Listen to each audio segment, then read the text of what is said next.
Friday feeling, that holiday feeling. It's that time of the year, and so once again, we've got a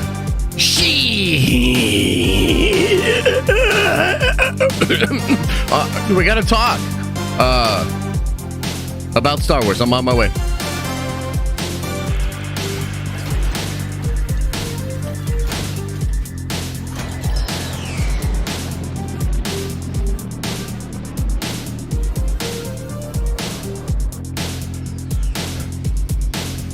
I just want to say, right off the bat, before we get too far into this, that yes, I also have a problem with brick walls and screws. So let's get that right out of the way. Full stop. I don't want it. I don't like it. It doesn't represent what I'm about. So fuck that. But today, ladies and gentlemen, this one's for me. If you've been on the social medias at all lately, you will know that for whatever reason, my opinions about Andor and Star Wars have infuriated many to a degree I didn't anticipate. And today I want to try to, in a very understanding, kind, loving, life-giving way, rebut, respond, and rant about why Star Wars might never recover.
That's really loud. No, turn that down. And yes, initiate the gambling. All right, there you go. Now everybody's buckled in. Everybody's good to go. It's gonna be a nice, fun Friday stream. What's up, everybody? Welcome to the show. Hope you guys had a good Thanksgiving. If you celebrate Thanksgiving, I had a fantastic Thanksgiving. It was really, really cool. A lot of fun, time to chill, a lot of time with family. So I hope you had some good times as well. And look, I just want to talk about, everything that's going on and just kind of address the Star Wars stuff and kind of get into it today. Like I said, today's a little bit more for me, but I didn't want today to be completely negative. I know some people are like, don't want to talk about Star Wars, or I don't want you to be all negative about it or whatnot, and I get it. So I thought what we could do is to sort of make it up to you guys. We could do a watch party for the holiday special tonight. The Guardians of the Galaxy holiday special. Apparently it slaps. People really like it. So let's do that. I think 7 p.m. Eastern Standard Time would be a good time. I don't know. You guys let me know.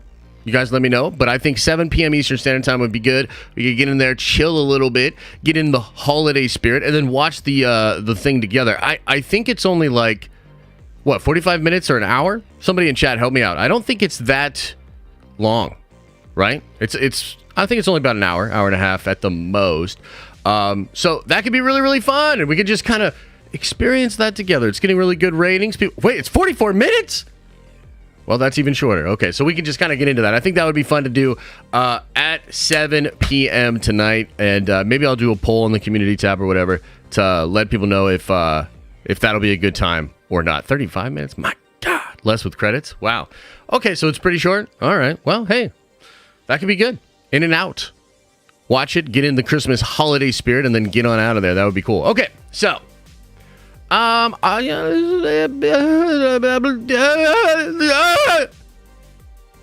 I just had a seizure. Okay, listen. Let's talk about Star Wars. At this point, guys,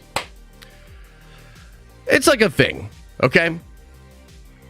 I didn't want to necessarily make it a thing, but now it's a thing. Like, the people online that are so upset, so butthurt about my opinion on Andor or just the state of Star Wars, I find the whole experience to be absolutely bananas. You know what I mean? Like, people reaching out to me, people like, what's the deal? And people are very, very upset, right? And so I kind of wanted to address that and sort of talk about what I think's going on with the fandom and with Star Wars overall, because, man, like, it's just bad, man. And I wanted to sort of speculate about Kathleen Kennedy being removed and the possibility of that turning things around and the possibility of things going, better for the brand and making improvements and all that sort of stuff. But, the more I thought about it, the more I was like, man, I don't even know. I got to be honest with you. I don't even know that would really change things or really fix a lot of the issues that I see going on with the Star Wars community. And so I kind of want to talk about that. I want to just rant for a little bit. I want to give you my thoughts on the whole experience, my vantage point, and just also like what I think is going on with the fandom. I want to talk about the Kathleen Kennedy rumor. I want to talk about the news and the rumors with you guys because I think it's interesting. And then, yeah, once I've sort of said my piece and we've talked about it, I will just get into the chat because I know many of you guys are, very bothered or upset by, the feelings I have about Andor or the feelings I have about Star Wars and the way that I, talk about it or whatnot, right? So that's like the thing. To me, I think one of the reasons the Andor situation has been so ridiculous is because it feels like it's only something that could happen in the Star Wars fandom. Like, I've been saying it doesn't feel like Star Wars. I've been saying it's really boring. I don't like the show. I really, really don't like the show. And it feels weird to not like a show that is obviously underperforming, not a successful show, and to feel sort of villainized or attacked because I don't like it. I feel like it could be the case, maybe, could be, possibly, that there are a ton of people that have issues with Andor, that don't like Andor, but don't want to bring it up, don't want to engage, don't even want to talk about it anymore. I think that could be the case, and I can see why.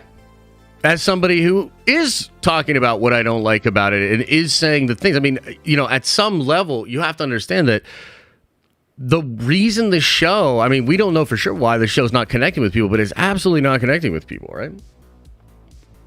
And I feel like a lot of the Star Wars fans, especially, the kind of fans lately that have been, taking out clips of me in theory or, posting screenshots of my tweets and, coming at me super hard. I feel like these people are just trying to chase out everybody from the fandom that has a dissenting opinion or that doesn't like things, The past year of covering Star Wars has felt like I'm on crazy pills, okay? And I think a lot of other Star Wars fans feel like they're on crazy pills. It feels like we watch Book of Boba Fett, and we're like, oh, man, I don't know about these scooters and the tone of Boba. And then there's a bunch of fans that are like, no, fuck you. George liked a shiny car one time and made a movie about cars. Therefore, this is amazing. What are you talking about? Like, not just, oh, hey, no, I disagree. Or, I thought it was kind of cool or whatever. But like, no, you're fundamentally wrong. And here's a thesis on why. Like, that's That's what that shit kind of felt like. And then it feels like you get to Kenobi, and even on the outset, people are like, well, what's up with these Inquisitors? Why does this dude look like absolute buttholes compared to his animated counterpart? What's up with Reva? Who the fuck is this character? And it wasn't enough for people to say like, oh, no, yeah, I disagree with you. I like this. I think this is really, really cool. It's like everybody had to say, oh, by the way, you're an instant-ophobe. You hate stories. You're the wrong kind of Star Wars fan. Fuck you. And then it gets to like Andor, and I'm kind of thinking, ladies and gentlemen, that there's a bunch of people that either don't want to check the show out, give it a fair shake, or tried it and didn't like it. And instead of saying publicly or talking about it, expressing the opinion like, I didn't like the scooter stuff. I thought that was a weird show. What's going on with all that? Or like with Kenobi talking about Reva, talking about the ridiculousness of it. They just shut their fucking mouths. You know what I mean? They just didn't watch and didn't say shit. That's what it feels like. And again, I wonder why. I do. I wonder why. They feel like ostrich fans. Like people that just have their head in the soil. And they only ever pull that shit out of the soil to bark at other people and wail at them for having a dissenting opinion.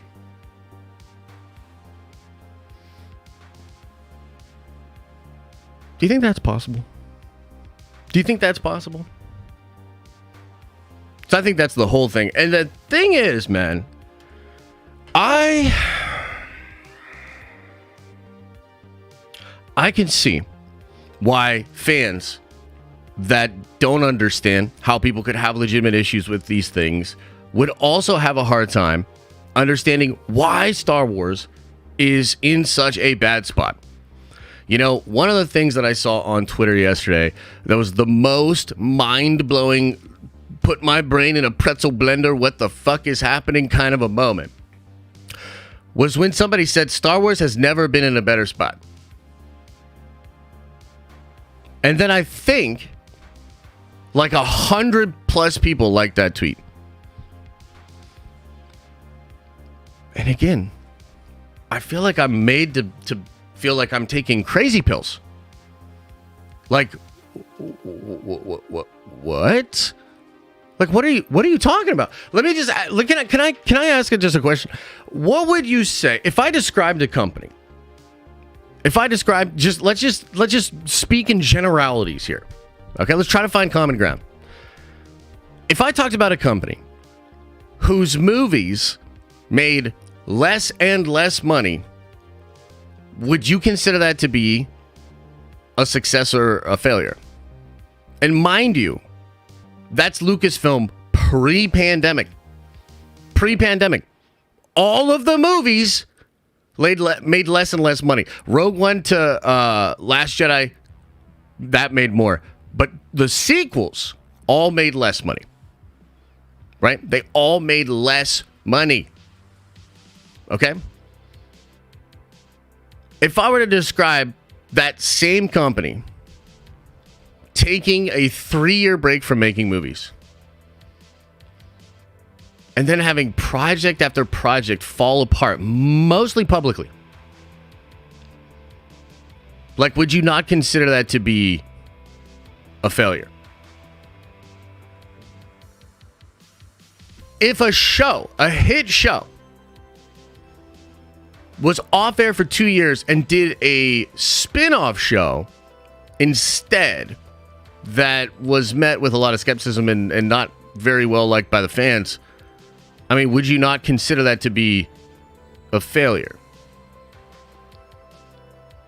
This same company just released a show that they must have spent a lot of money on, and it is the least popular Star Wars show ever. Like, ever. Like, almost weirdly unpopular. Like, would you consider that a failure or a success? I mean, these are the things that are happening to the Star Wars brand. And it's like really weird and difficult because I love Star Wars. I love Star Wars. I want Star Wars to be better. I think in the middle of all of this bullcrappery, there have even been some high points, some highlights within Star Wars, and it's not all bad. But the trending is negative, and things are not going well.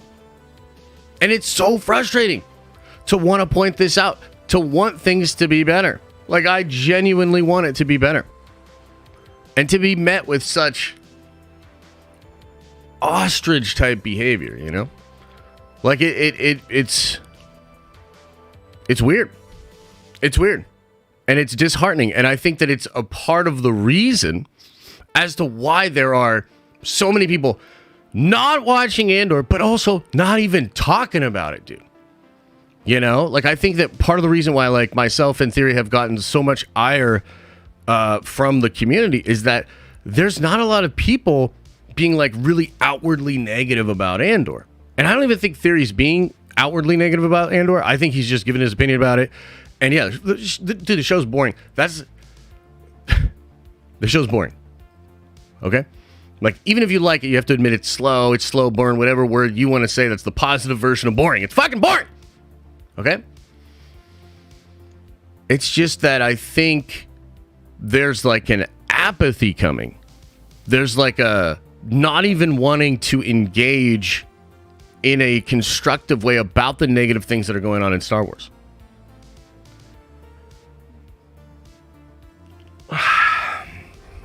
And I wonder, man. I wonder. You know, there's all these things going on where this is the middle of a week where, you know, Bob Iger is back. There's all sorts of weird things being, you know, talked about behind the scenes. We're going to talk about the Kathleen Kennedy thing in a second. It feels like there's so many signs that, like, you know, we're in choppy water, things are crazy, and change has to happen. And yet the fandom feels like a place where if you talk about that or mention it at all, you're considered to be incredibly toxic, horrible, etc. It's wild. So, let's talk about Kathleen Kennedy. The rumor, ladies and gentlemen, that's coming from John Campion is that the decision has already been made to remove Kathleen Kennedy.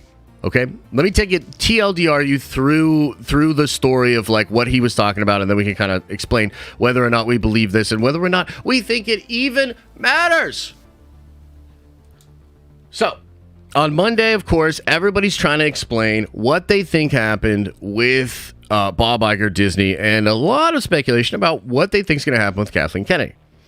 We talked about it a lot on Nerd Theory. You know, I talked about it on my stream. A lot of people talked about it. John's take on Monday was that Kathleen Kennedy was not only safe, but that she would probably get a contract extension and be more involved in Star Wars than ever under Bob Iger. Okay, that was his take on Monday. Tuesday, on his show, he said, I had two very good sources reach out to me and say, you know that take you had about Kathleen Kennedy yesterday and how she would be around forever, Bob Iger's going to protect her, etc., etc. Well, that's wrong. And instead, the decision to remove her has already been made. To me, this would kind of indicate, if this is real, right? This would indicate that she is absolutely another person on the Disney board, or rather that the Disney board is really, really frustrated with, right? We speculated, like Frosty was talking about, this other person that the Disney board was really, really mad with. Somebody's on really thin ice, right? But he wouldn't say who. I speculated it could be Kathleen Kennedy for all the various reasons I think Star Wars is fucking up. And I still believe that that's probably the case. And so if that's true, man, it means the board recognizes this and they're removing her. And they're removing her before her contract would be over. Now, they still will probably frame this as her retiring.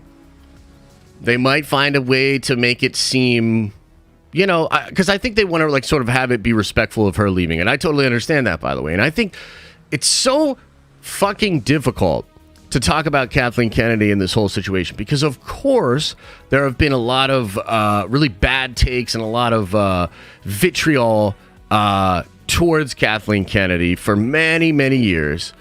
And so I know that there's a lot of people that want to defend her and that want to say, you know, all this other stuff's coming from a bad faith place, right? But to me, I'm like, dude, I feel like we should be so far fucking past that. Like for, you know, any of the reasons I just explained. I think it's it's time, man. It's time to go. You know, it's time to go. And if the board's really doing this, they agree. And we have to wonder then, what is Star Wars going to look like? What will happen to Star Wars moving forward?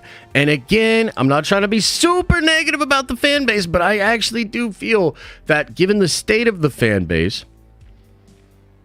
given the state of the company, man, I really don't know. I think the best move, the one that would be praised overall, and I think would kind of get the most positivity behind it is, of course, something going on with Dave Filoni.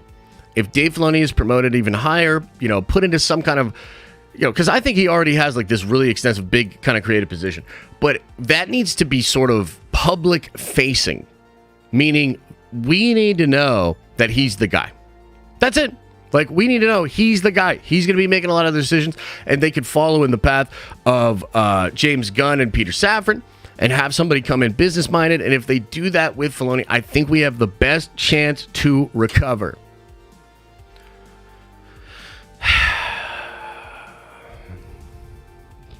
My worry is that that's not going to happen.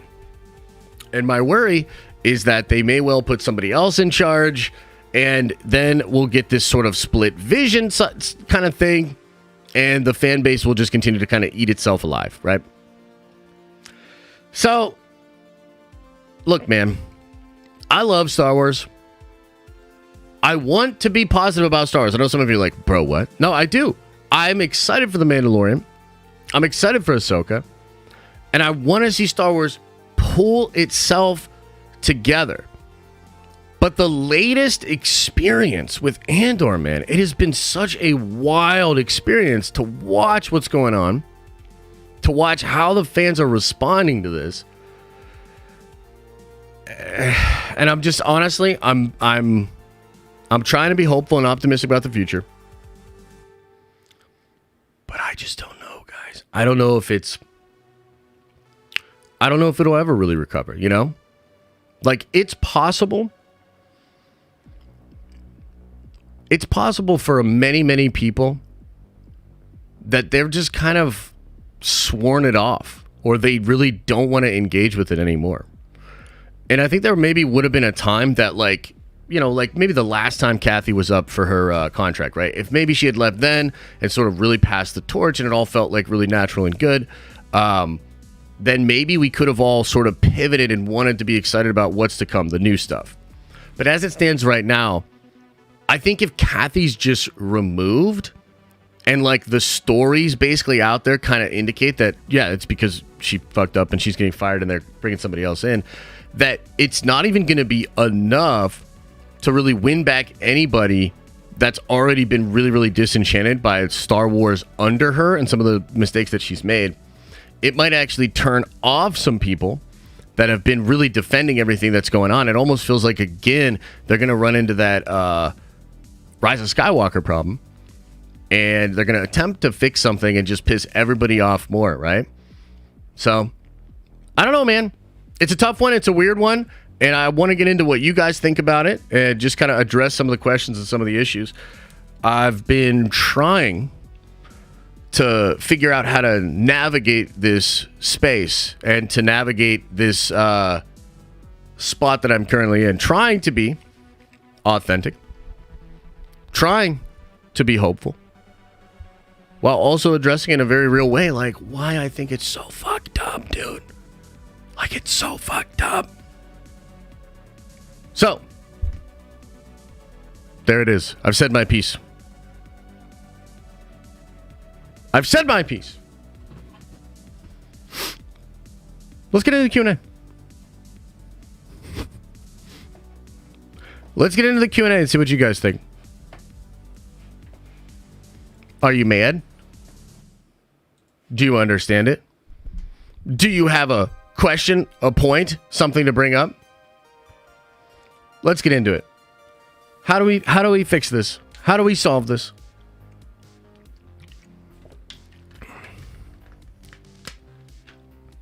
Okay, here we go. Let's be. Oh, come on. Why can't it just tell me? Damn it. I think this is David that says this. What? Yo, the browser's being so weird. It literally just cut off. Oh, here we go. David says, member for 21 months says, that's my secret cap. I'm always triggered. Yeah, amen. I feel like that's many of the Star Wars fans' superpower as well. J Mike Gaming says, what's up with Bob Chapek sign on the door on the upstairs office at Nerd Adventures Tower? Don't you dare hide the fact that you hired him. Dude, I'd hire Bob. I'd love to hire Bob Chapek, man. You know? I don't think he wants to do that. And he obviously can't say anything about it, but yeah. Mariana, $10 holla says, hey Josh, I love Star Wars, but I am sad about the state it's in. But you, Rebel Force Radio, and Theory are the reason I am still in the fandom. You have every right to express your opinion. Thank you. That's very, very sweet. I appreciate you. And honestly, look, here's the other thing.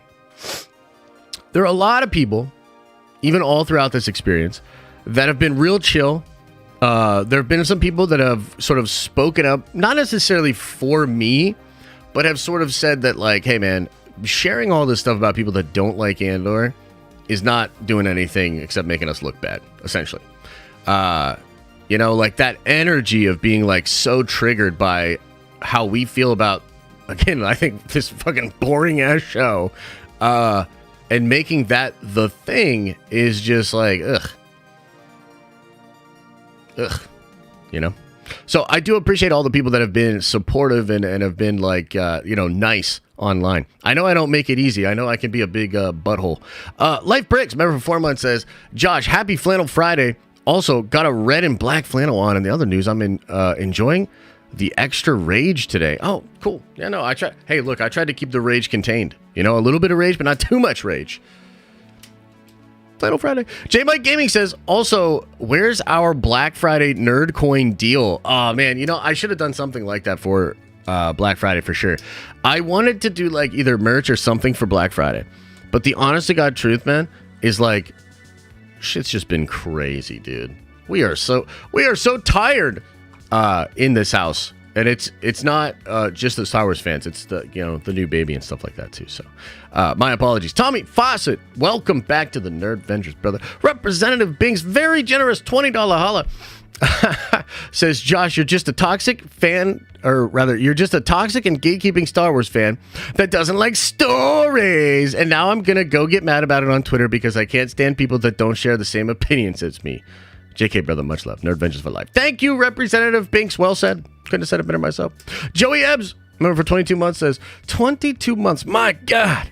It's been a hell of a ride, brother. Keep on being you and tell it like it is. All you can do is share your opinion. But also, just be glad you're getting content. Yeah, just, what was that one? Just enjoy the content. That's one of my favorite ones. Just enjoy the content. Yo. Star Wars fans, I'm fucking trying here, man. This shit is, y'all are real difficult, okay? And I'm trying. What do you want me to say? Okay? You want me to just act like everything's okay? Should I just say like, oh man, this show's great. Oh dude, can't wait for this. Oh man, KK for life. Like, what do you want from me? I am Donovan with a $20 holla says, and that's very generous, man. Says, I think the internet has changed this, made it way bigger, but the hate is the same as the prequels. Adults hated it. Kids loved it. I think what makes you right is the word apathy. I think that's the added ingredient. Yeah?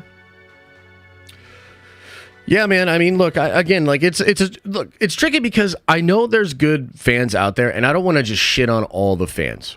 Okay, but I do think a lot of the attitude expressed and the way that the conversations go down in the fandom is hurting Star Wars overall.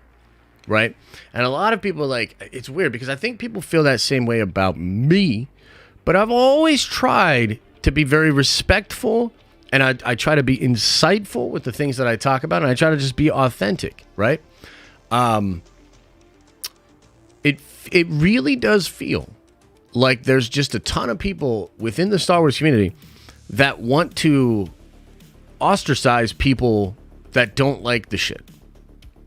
And it does feel like this. It's sort of this lingering leftover thing of like when the Fandom Menace was thriving during the years of the sequel trilogy, right?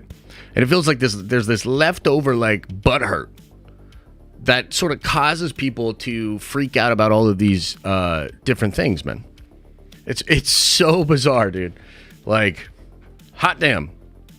What a time to be alive. Infinite Multiverse with a $5 holla says, when Serial saved Deidre and Andor, she looked like she was climaxing. And of course they didn't kiss. Also, Campea is a straight up boomer. I mean, Campea is a boomer. It is possible also that he doesn't know what he's talking about with regards to Kathleen Kennedy. I'm hopeful that it's true. I think it would be an incredible step in the right direction, but it also does depend on who's going to replace her, and what the actual plan is. You know what I mean? And yes, Cyril is the king simp. You know, he fought long and hard in Andor to be even in the friend zone of Deidre. So good for him. You know, I think he did really good with that. Probably the most compelling arc in the entire show. Replace KK. Replace Victoria Alonso. Replace Nate Moore. So yeah, Nate Moore has said some wild shit recently, and I know Victoria Alonso has in the past. But I don't know if I can really put either one of them on the level of what KK is doing. F Star Wars at this point with $4 holler says Bazaars, and man. It's weird. Like, I don't want to... I mean, to be honest with you, I go back and forth. I don't necessarily want to, like, completely just give up on Star Wars, right? But it is difficult to cover it, try to be chill. It's difficult to get excited about this kind of stuff. It's difficult to try to be positive about this sort of stuff. Like, I know many of you guys don't see it this way, right? So, like, there's a ton of people that are like, what are you even talking about? Like, things are fine, etc., etc. Dude, like, from where I am standing, it is just super hard to talk about Star Wars without, like, addressing how absolutely terrible I think everything is. And I think that, again, there's some, like, ostrich-level fans that just don't want to hear any of that. They don't want to think about any of that, and they just want to, like, you know, talk about the shows or theories or whatever, right? And I feel bad because I feel like I used to be able to do that stuff better. I feel like I can still do that stuff with Marvel. And it feels like, you know, even Marvel in Phase 4 with kind of like being on shaky ground, I'm still so much more optimistic about the future. And there were still things that I really enjoyed within Phase 4, right?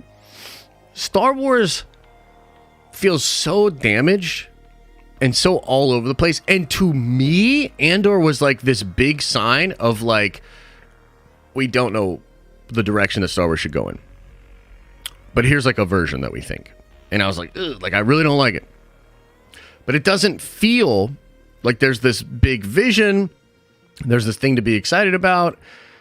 You know, trying to see like where it goes or how it all fits together. Like, I feel like Star Wars is in a just, I could not anticipate this years ago that they would somehow be in a worse position years out from the sequel trilogy than they were at that time. MK Matt member says, personally loved Andor. Def agree that Star Wars brand is in a terrible spot right now. Andor underperforming proves that, considering how good of a show it was, in my opinion. Yeah. Well, that's the other thing, right? So let's just concede that Andor is a great show. I don't think that it is, but let's just, for this point, let's concede that we think it is. If it's such a great show, then why did it underperform the way that it did, right? Like, that's a legit question. In fact, you know what? I'll do a Q&A thing for this, just because I really want to know what you guys think. Why do you think Andor underperformed? I'd like to know. Like, why do you think it is? Because to me, this feels very similar to the Solo movie, where Solo, you know, again, it's so weird because I really don't like Solo, but I acknowledge that a ton of Star Wars fans do. A lot of Star Wars fans thought it was fucking dope, right? But it underperformed. And a lot of people will tell you it underperformed because of The Last Jedi. That, like, The Last Jedi put such a bad taste in people's mouth that they were like, nah, fam, can't do it. Did that happen again with Kenobi? Like, was Kenobi so bad? And again, maybe you don't realize that many people hated it because you fucking chased everybody out of the fandom that would speak about how they thought Reva was a whack character, or that, you know, Gal fucking beating dude up 5 feet away from the computer terminal was stupid as fuck. And maybe, like, we just chased off everybody that, like, had that opinion. It's to the point where you didn't hear how many people were that upset about Kenobi. Like, is that what happened? I don't know. But I think that, like, if you're Star Wars, and I said this in the video I did yesterday, you used to command attention. And people would get the fuck out of the way of, like, a Star Wars movie or a Star Wars show. Like, Star Wars was the big kid on the block. It was crushing it. And the brand has so diminished that you have people now, like, just saying, like, yeah, no, they shouldn't have came when House of the Dragon and Rings of Power came. Dude, there used to be a day where Star Wars would be like, no, fuck that. Like, we're Star Wars. And, like, those properties would move around. You know what I mean? It's weird. All right, let's get into some of these takes. Failed mainly because of Kenobi, says Adrian. Dab Matt says Andor under... it didn't have Jedi and lightsabers. You don't appeal to everyone. So I think that's another fair one too. Like, again, like, all these fans like to say and get all mad and try to like, oh, Star Wars fans just want lightsabers and the Force and glup shitto cameos. And they say that in such like a negative way. Like, they want to make you feel dumb if like you want lightsabers and the Force and shit. Like, that's kind of like what it feels like. But that could totally be a big part of it, dude. Like, you're removing all these big elements of Star Wars. And you literally hired a dude that didn't want to do it. You know? Drew War says, because people didn't like Rogue One, because people want to shit on anything new that comes out of Star Wars. See, I would argue that most people, even the people that you think just shit on everything, actually really like Rogue One. I love Rogue One. But Rogue One has, like, the Force. And, like, a cool hero's journey with Jen. I think it's sweet. Like, I really like Rogue One, you know? But to me, Andor is not like Rogue One. Like, yeah, it doesn't feel like that to me. Marvel's and Star Wars combined lackluster efforts on Disney Plus have turned people off. So that's an interesting take. So is it possible, and I think there could be some truth in this, Trev, is it possible that Disney Plus overall has taken the wind out of our sails? Because, dude, like, it's going to be really hard for me to get super hyped up about even the next big Marvel Disney Plus thing. I mean, Secret Invasion, I have hope that that'll be, you know, different and better. And, you know, it's so funny because Secret Invasion will probably be a lot like fucking Andor. And I'll like it because it'll feel appropriate. Maybe, hopefully. But yeah, maybe it's the case that, like, Disney Plus itself has been delivering just really watered down kind of, you know, milquetoast content. You know, that could absolutely be the case. But why Andor specifically, you know? Like, I don't know. It wasn't George's version of Star Wars. It definitely wasn't for kids. Oh, it definitely wasn't for kids, Renee. So is that part of it? Because I saw, you know, Nerd of the Ring said this interesting thing on Twitter where he said, that's one of the problems I have with it is I can't watch it with my kids. And, you know, they had the one lady say, like, fuck the Empire in the last episode, and then they dubbed it over. Or they made it so you didn't hear the F-bomb, you know what I mean? And it's just like, that's the thing is, like, Gilroy's head is in a totally different space than I think George's was when he's trying to create this very pulpy, you know, adventure shit, right? It's the adventures of Luke Skywalker. It's the adventures of, you know, whomever. And Andor's feels like a show that was like, we want to show you how really, really bad the Empire is. And we want you to really, like, sit with that and, like, live in that space of, like, damn, dude, the Empire is really brutal and cruel. You know what I mean? Which I guess for some people is like, yeah, that's awesome. But for me, that's like, that's not Star Wars. Like, that's one element of Star Wars that then needs to be overcome by like a heroic spirit, a call to action, a wise mentor, you know, fucking Joseph Campbell shit. I don't feel like you get any of that in Andor. But I'm going to try not to make it all about Andor. Anyway, No real Star Wars stakes in Kenobi, sour taste. That's probably true. Book of Boba Fett, Kenobi, back-to-back, did it to Andor. That could be. All the Star Wars goodwill was gone, and Episode 1 lost half of those that tried it anyways. That's true, actually. So the interesting thing about Andor is they did what? They did the 3 episodes all together. And looking at the data, like, again, I'm not trying to make a judgment call, but just what I see in the data is it looks like a large portion of people that watched those 3 episodes decided the show wasn't for them. Because it goes down in the charts. That means people that had tried it were walking away. You know what I mean? So yeah, I think that's totally possible. Because of all the previous projects and fan damage. Ooh, that's interesting. So, okay, but here's the thing. Right? So you're hearing all of this stuff where people are saying like, oh, it's probably Kenobi, it's probably this, that, second, and the third. Well, guys, what the fuck is going to happen to Mando Season 3? Like, is the fan base just all going to jump back on? I guess the more correct way to question that is, are there less people that are going to be excited for Mando 3 because of everything that has happened in the 2 years between the seasons? Do you think that's fair? Like, because I do. You know, like, I hope the show does well. I hope the Star Wars fan base comes back in droves and you know, watches the shit out of that show, and I hope it's awesome and everything that we loved about those first 2 seasons, and the conversations each week can be really cool, and we can make fun videos and talk about fun reveals and speculate about the future. Like, that's ultimately what I want. But if all of this is why Andor didn't do well, what does that mean for the next show? Do you know what I mean? Possibly marketing characters serving no future purpose. I feel like it underperformed because... Wait, what? God damn it. Not sure if it's a good timing Star Wars wise to make a small scale story when the franchise is where it's at currently. It would be way better to be Star Wars at its peak. True. Yeah, that's fair. Other than The Last Jedi, Boba, and Kenobi, legendary characters giving clown shows. Similar brand damage as The Last Jedi, but less people to damage now. I think it's a fair take. It's too slow-paced word of mouth from people who needed faster Star Wars. Then no one was inclined to check it out. Plus, people who hyped it up made it seem action-packed when it was action-adjacent. That's true. That's true.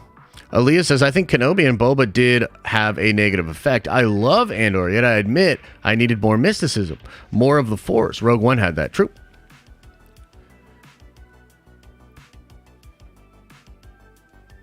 Declining brand that normies don't care about, and half the sweaties hate because of the constant failures.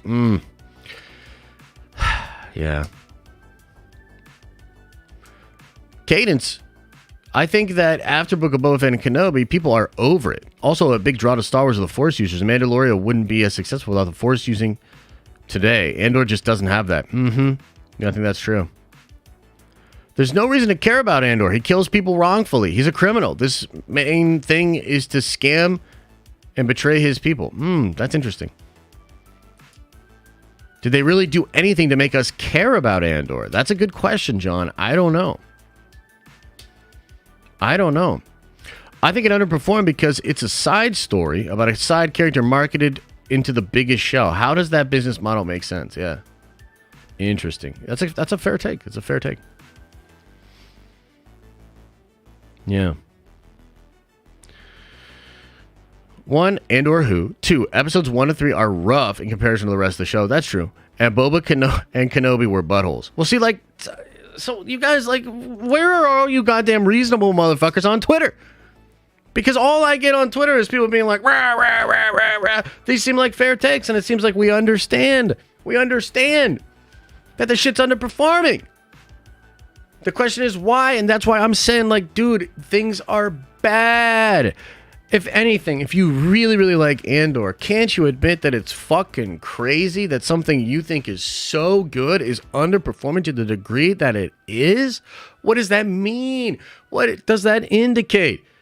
Bro, I'm fucking worried about Star Wars, especially if Kathleen Kennedy is pushed out in a hasty way and we get somebody in there that's not even really too, like, as much as I really don't like what Kathy is doing, I'm not so daft to think that it couldn't be worse. because it could be worse. And I just have no idea, like, who they could bring in, like, how they could right that ship. And I'm actually just concerned about their relationship with the fans. I mean, it just has to be the case that at least part of why Andor isn't resonating with the fans is that there's major fucking brand damage. There's major damage with the way that people relate to that brand. Like, okay, small tangent, small business tangent. Okay.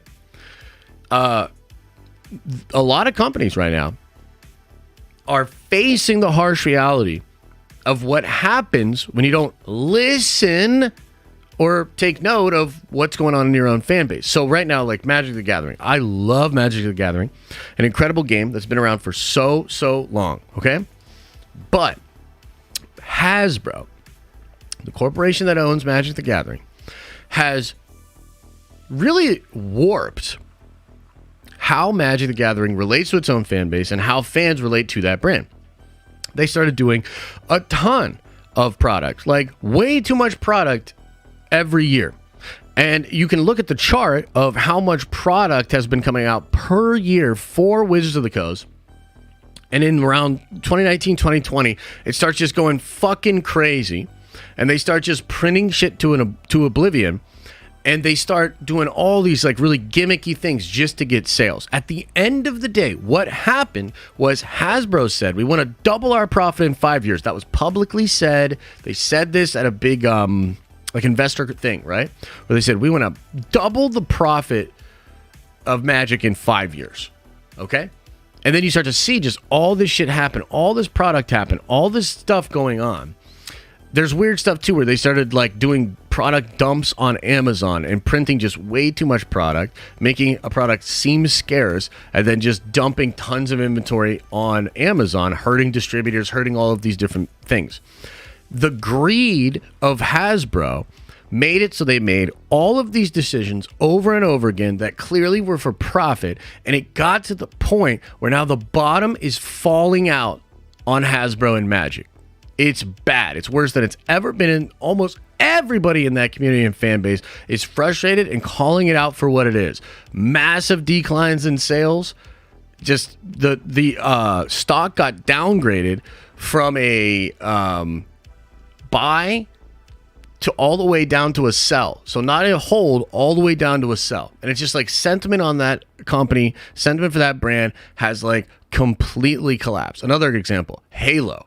Halo as a brand. Wow, what a shaky history with Halo as a brand. And then you have Halo Infinite.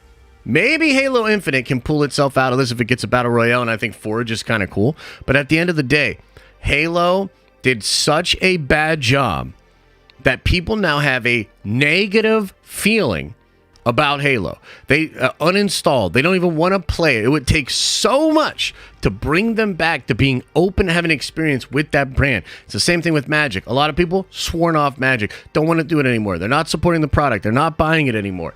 This is what happens to a corporation when you don't listen to what's going on in the fan base. You only chase profit, and you treat everything like it's a fucking machine where you can just pump stuff on an assembly line out there and just have people enjoy it, and you don't take any of the feedback into consideration. And we're just at a time right now where like word of mouth happens online, fandoms, everything's out in the open. It can happen very fast for people to turn on the brand. And I think with Star Wars, again, like the indication I think from Andor is that has happened for a lot of people. And I just don't know. I don't know how we even get out of this. You got to stack some dubs. You got to bring in some new life, but it legitimately could be too late. Yeah. What do you think the difference is when you throw Tails in the mix and it did well? That's a totally fair point. I'm going to end that Q&A thing. But that's a totally fair point, man. So what do I make of Tails doing so well? I think it indicates that there's still a ton of people in the fan base that are willing to like enjoy Star Wars stuff. They have such a strong connection to not only Dave's stuff, but the animated stuff that he's done. And like, you know, I was thinking about this last night. Like, if you look at the Clone Wars, it tries to act like Star Wars movies. The music, the pulpy narrator dude, like all of it, just it feels like Star Wars. It's like there's so much of an effort to create a similar feeling to all the other movies and the vibes that you get when you watch Star Wars. And it feels so weird that like Andor seems disinterested in that.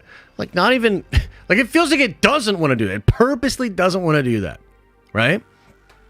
So when I watch a Dave Filoni animated thing, I'm reminded of all the feelings I've had from Star Wars when I watch the movies. It's a familiar, comforting feeling.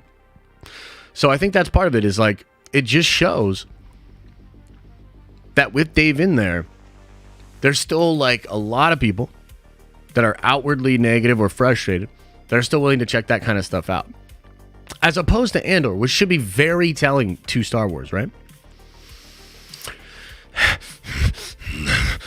Okay, anyway, let's read through some more of these super chats.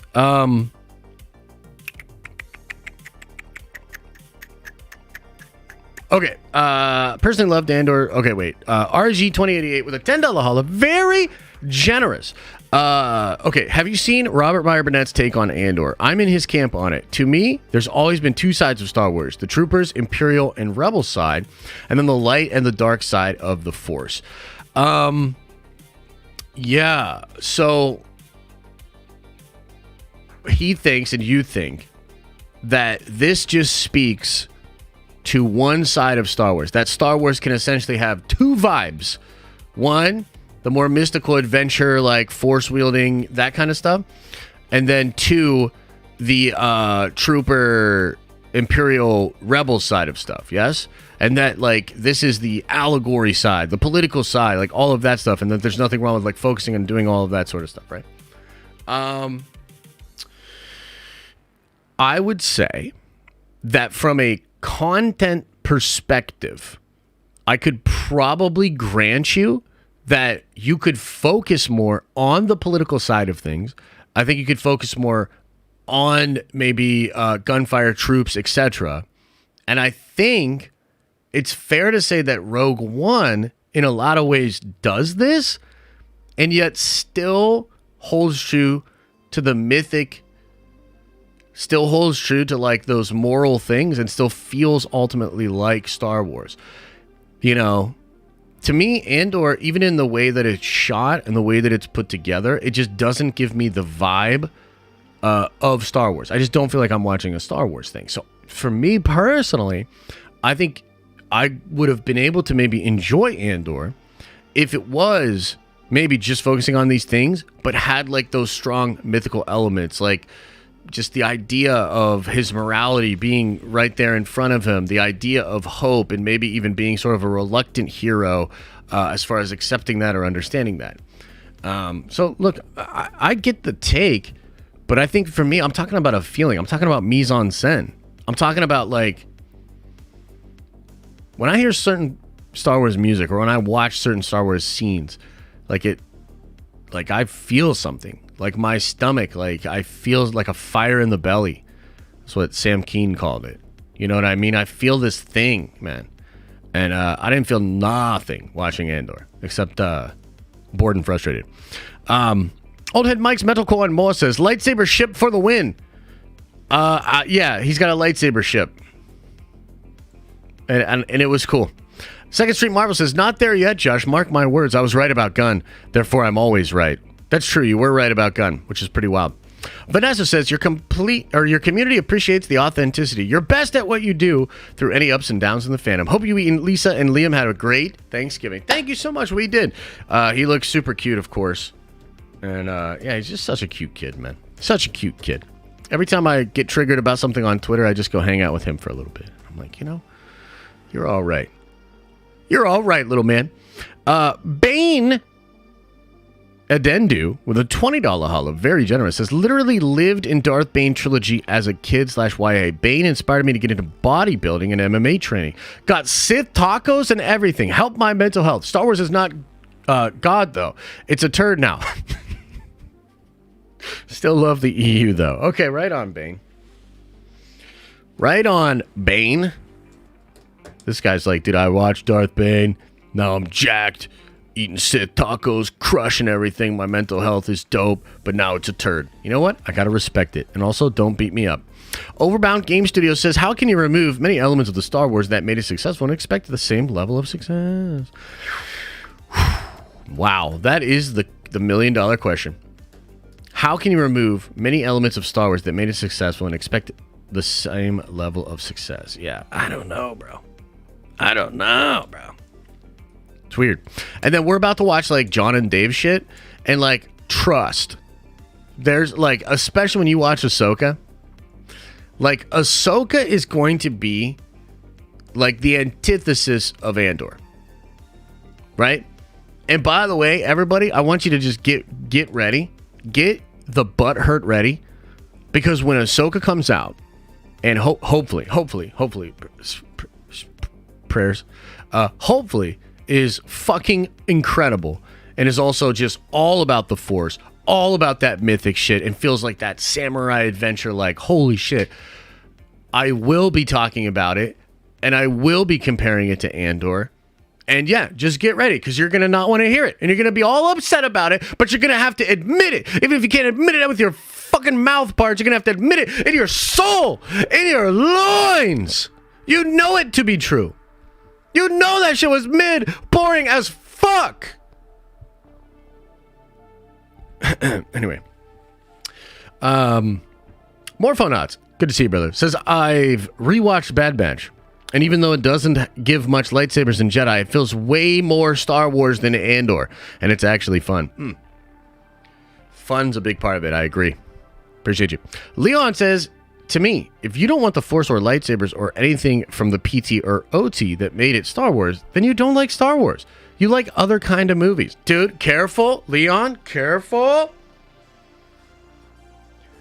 Careful, bro. Careful. But also, yes.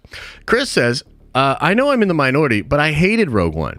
It felt like they made a prequel movie about Agent Coulson and S.H.I.E.L.D. before the first Avengers. Interesting.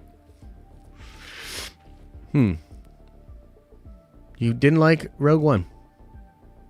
I think that's cool. I think the first time I watched it, I was like not as hyped about it as I am now. I think the first time I watched it, I was like, but upon revisiting and stuff, I really, really enjoy it. So, but you know what, Chris? I'm not going to do that thing that everybody does to me and say that you're stupid for your opinions or toxic or whatever. So, you know, you're welcome to feel that way. MK Matt with a $10 holler says, on a completely unrelated note, this time last year, we were all getting hyped for No Way Home and even Hawkeye and Book of Boba Fett. What are we getting hyped for this year? Wish Mando was getting a December release. I know. The holiday season does feel a little bit weird, huh? The holiday season feels a little bit weird. Like, you know, the big Marvel movie already came out. It's arguable that Wakanda Forever is like kind of not a movie we can all just celebrate. Like, that's what's weird about that movie. I like that movie a lot, but it also just feels like a movie we can't all just celebrate, dude. It's fucking sad, dude. It's like real sad, you know? So there's not like a lot of like hype there, right? And I will say next week we're going to sort of shift because there's a big like a film convention next Thursday, and it's possible we're going to get some Star Wars stuff. It's possible we're going to get some Marvel stuff. Like I think they'll talk about Ant-Man and you know, some fun stuff like that. So I think next week we will get some updates about some stuff. I'm also working on a couple of videos. There's one about well, I got an update about some things in Phase 5 and 6, and some of it's Spider-Man related. There's just some really cool stuff going on at Marvel, like there always is. So I'm excited to talk about that and get into it. But yeah, man, other than that, there's The Way of Water, which I'm personally excited for. But I feel like, I don't know. I'm really interested to see how The Way of Water does, you know? I'm quite excited for it. What do you think, chat? Anybody excited for The Way of Water? Are you guys going to see The Way of Water opening weekend? Like, put a 1 into the chat if you're going to go see Way of Water at opening weekend. But thank you, MK Matt. I really appreciate it. Jake says, remember 6 months. Diamond, I'm on your side now with Andor. I enjoyed the show, but no lying about how boring it was at times, and motherfuckers be in denial about it. No Adventures for Life. It's true. It's true. No, I don't like Avatar, says Kiki Boy. You don't say that. 3 times opening weekend? I definitely want to see it. I want to see it multiple times for sure. I'm kind of a Cameron fanboy. And I'm excited, man. I'm excited, dude. I love the first movie, too. I feel like that first movie is overhated. You're all overhated. It's the same people that love Andor. Ross says, I liked Andor for reasons I explained earlier, but I think a lot of Star Wars fans practice cognitive dissonance around the brand. KK must go. Movies matter. Yeah, no, I agree, bro. But, like, Ross, let me ask you this, for real, and just let me know in chat. Do you think her leaving is actually at this point going to change anything? I almost feel like it's too late. You know? Not necessarily for me. I should preface this. I actually would be like, yo, let's fucking go. And I'm going to be really excited about everything else that's coming, right? But I think there's a lot of folks that are like, they're just all the way out, dude. They're all the way out. And I don't know how many of those people are going to really come back to the brand. You know? Yeah. Brandon says, other than Commander decks, I haven't bought anything MTG in a while. Yeah, man. I went from buying a box for me, a box for Elisa, and then pre-cons and, collector stuff, each set, to now, Elisa and I split a draft box. And, like, that's totally enough. Like, our purchasing is just way down on Magic the Gathering, man. It's crazy. RG2088 says, to me, and I keep saying this, but I need to see a plan on where Star Wars is going. It's all over the place. That's why I like High Republic, because I have a sense of where it's headed, and I know there's a plan. Oh, 100%. 100%. Like, I think you need that. I think you need a plan. I think you need a North Star. I think you need a strategy. Head of the Snake, it will have to be better after her, right? Well, I think so. But I just wonder, man, like, are any of these fans that are... So you've got all these fans that are going to feel like, oh, this is the best. Like, dude, the Emperor's gone. Like, now we can hopefully get better Star Wars and stuff like that. But you're going to have all these people that want to, like, defend Kathy, which, like, honestly, whatever. If you want to defend Kathy, that's totally fine. I think there are things that people were too harsh about with her, but I just can't deny that I think she's done such a bad job, right? But I just wonder, like, are you going to have all these people that are excited about Star Wars now come into the fandom and be looking forward to a KK-free Star Wars, and then all of those people, are they just going to be attacked and ridiculed by all of these toxic positive people and the ostrich fans? Like, are we ever going to get out of this fucking situation, man? Like, it just feels like we're on a circle. Time is a flat circle. Mike East says it's the Last Jedi effect. Solo bomb because lots of fans didn't vibe with it. After Boba and Kenobi, it's the same. Also, seen no ads in the UK. Wow, that's interesting. I think Andor has been heavily promoted. I've seen a lot of different ads, and I've seen a lot of different, things they do on Twitter. A lot of it on the different sports networks, etc., etc. Like, do y'all think that people don't know about Andor? Like, there's nobody out there that thinks like, oh, dude, nobody knows about this show. Because I feel like everybody knows about this show, and they've just sort of face value made a sort of value calculation, and they're like, nah, I'm good. Like, do y'all think that nobody knows about Andor? Yeah, I don't know. Rob says, Andor is a legit corner of the galaxy to explore, but I get it if it ain't someone's jam. I dig the noir espionage vibe, but don't dismiss the Force. Yeah, totally, man. I hear you. Mr. Boner says, honestly, think the best movies in history of cinema are slow burn. But if those types of movies aren't your thing, it's all good.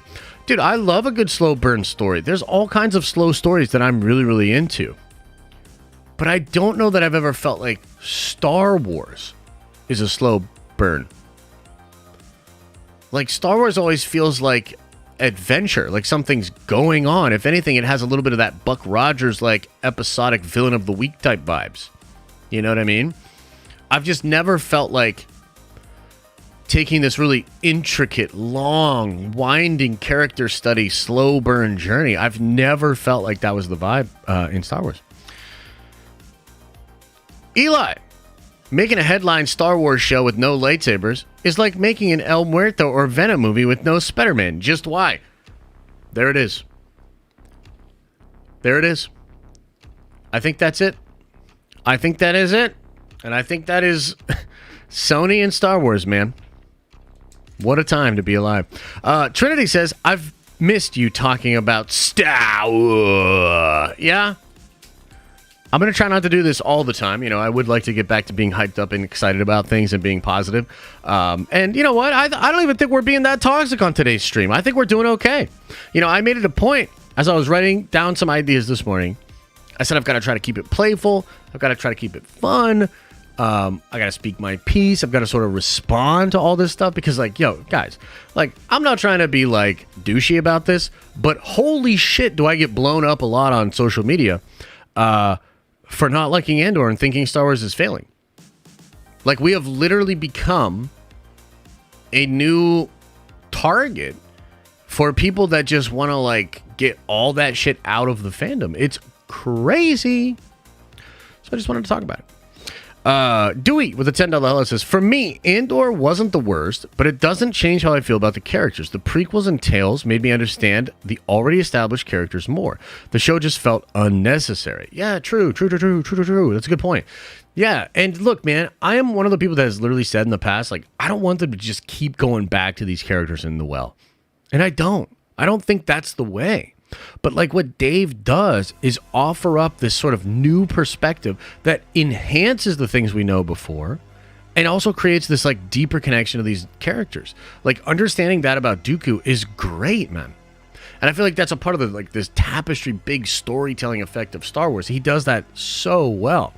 And it's so interesting because, you know, a lot of people say like, oh, dude, Dave doesn't care about canon because he's been changing a lot of shit and stuff like that. But guys, Dave literally made the show The Clone Wars.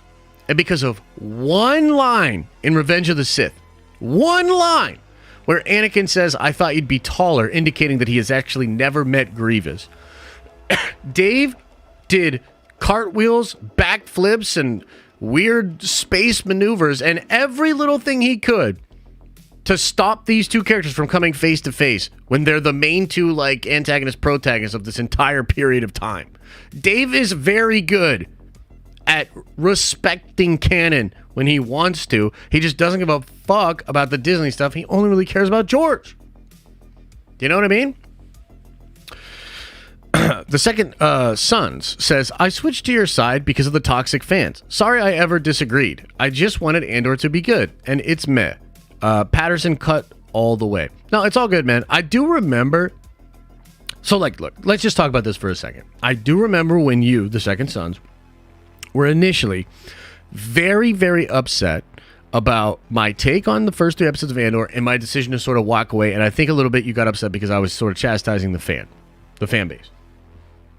And I think that what you're kind of saying is like, I kind of see where you were coming from. And also 12 episodes later, man, Andor is just really not the great show that I wanted it to be. And I appreciate you saying that. I understand where your head is at.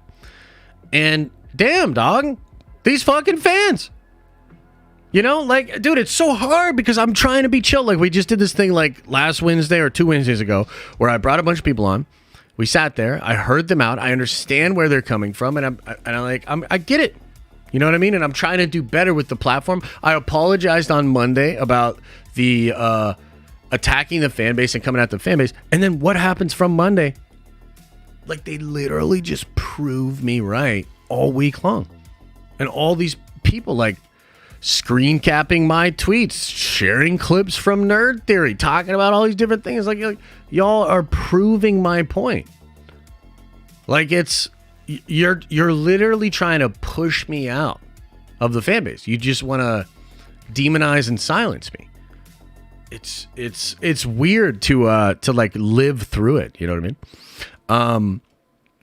Jimmy Bones says, just catching up through the stream. What happens when everything becomes a team sport, including fandom? Corporations get this. This is what happens when everything becomes a team sport, including fandom. Corporations get this. Yeah, but is that to say that there aren't corporations or fan bases or people out there that are actually handling this stuff really well? Like here, I'll give a shout out to Ben Brode and the team at Marvel Snap. Okay? This team and this company, not only are they like really involved in like talking things through with the fandom and explaining things through with the fandom, they had in the middle of their open beta a loot box kind of a thing. Okay? And they had this thing where they were like, okay, well, for this new card, you can basically, it's a loot box, like a gacha system. Like you can pay and you get a random chance to get this card. It's like a gacha game. It's a low percentage slot machine thing. All these mobile games do it. Like, bro, show me a mobile game that doesn't do that shit, okay? It's very rare. They all do this. So, Ben Brode and his company, they make this thing, and guys, the people went nuts on them, okay? The Reddit exploded. Twitter exploded. You had people that were loving the game talking about actually boycotting the game. There were several big video game channels. There's one in particular. I think his name is Belluar News or something like that. This dude, and I actually like this dude, but this dude made a thumbnail in a video, Ben Brode's face on it, and it says, he lied. And then he went on for like 25 minutes to shit on Ben Brode, to shit on Marvel Snap, to shit on how the company was now just doing the thing they said they would never do, and they're doing the gacha system, okay? So that's a big fucking kerfuffle. That's a huge bad PR situation. And what does Ben Brode and what does Marvel Snap do? What do they do?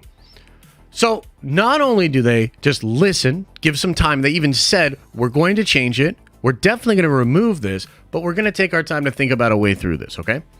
So while the whole world's melting down, everybody's like melting down on this game, they kind of take a pause, they take a step back. They come back and say, we're going to remove this concept from the game and it's never coming back. That in and of itself was something that a lot of companies wouldn't do. But they went even further than that. They then said, we're actually going to give every single player the card that was there that everybody was trying to get through the gacha. We're just going to give that to everybody.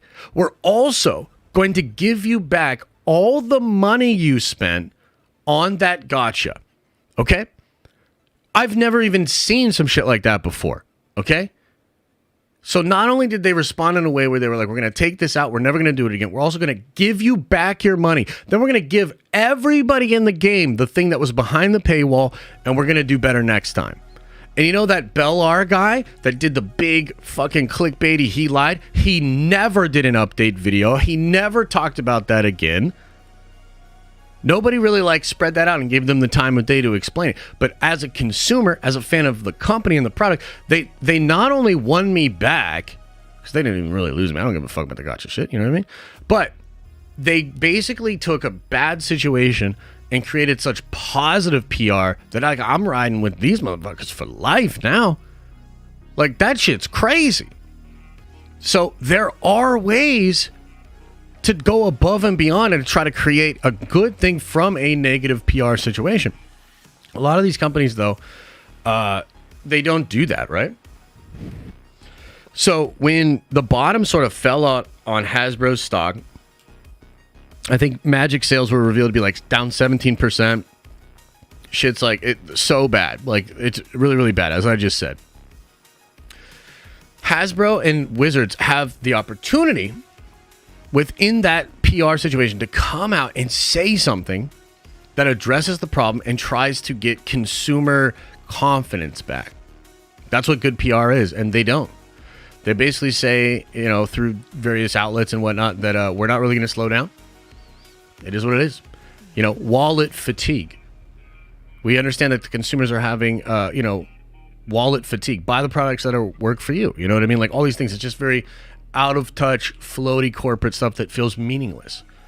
So there are companies that can do it. And then there are companies that really don't give it a fair effort. John Johnson says, I felt that pause. Do y'all think, I don't even remember the pause, but yeah. Bane says, go, Josh, poo, so toxic, be brainwashed like me. Right on. Chris says, with another $20 holla, very generous, says, been a fan for years. Watch mostly replays. Who is a comic character you think hasn't gotten enough shine? I wish Rick Jones was made into his own hero instead of another Hulk. Yu Hakusho for life! Rick Jones would be cool, man.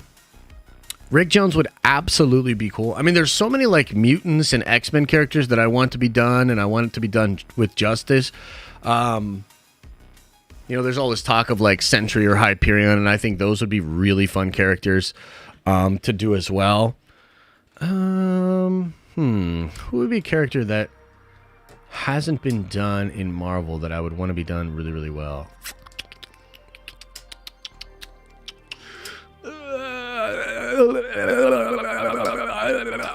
It's a tough one, man.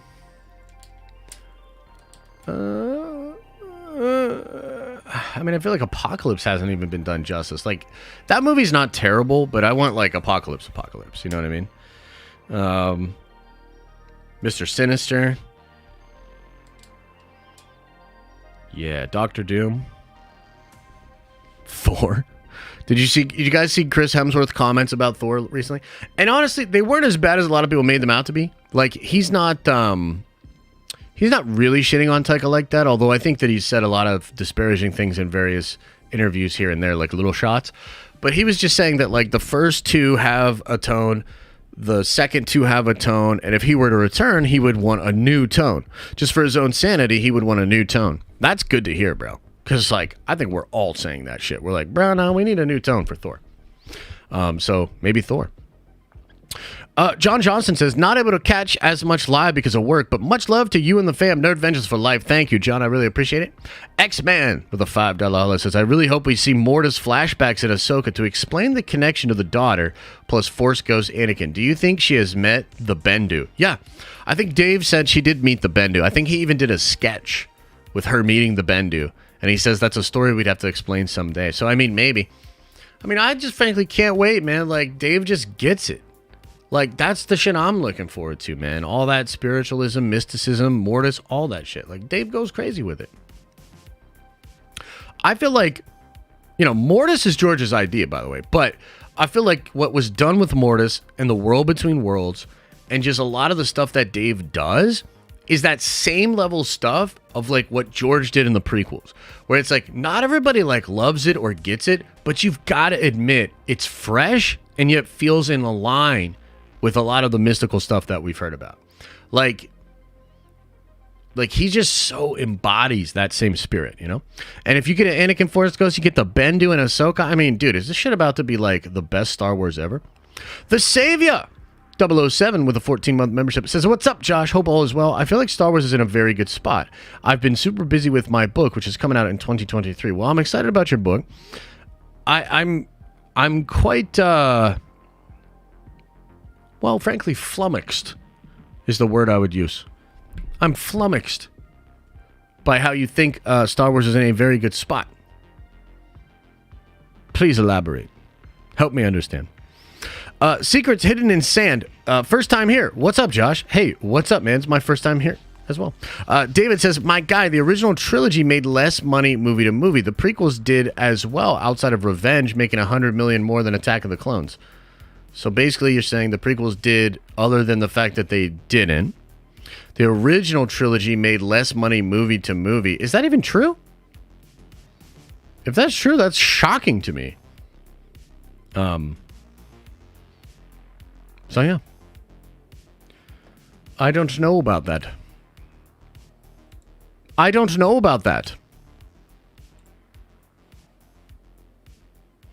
to look that up, though. That's kind of interesting. If the original trilogy made less money each movie.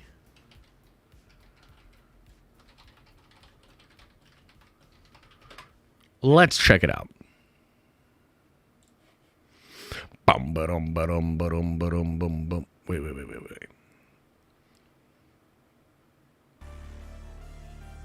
Wait, why are there multiple... What the fuck?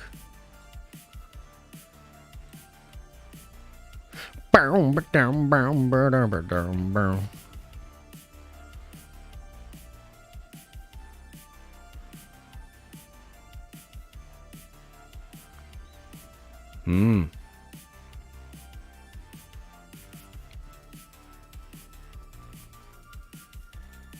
No, Empire definitely made more than A New Hope, dude.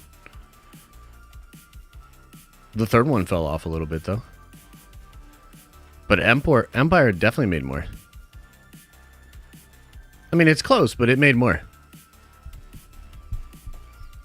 All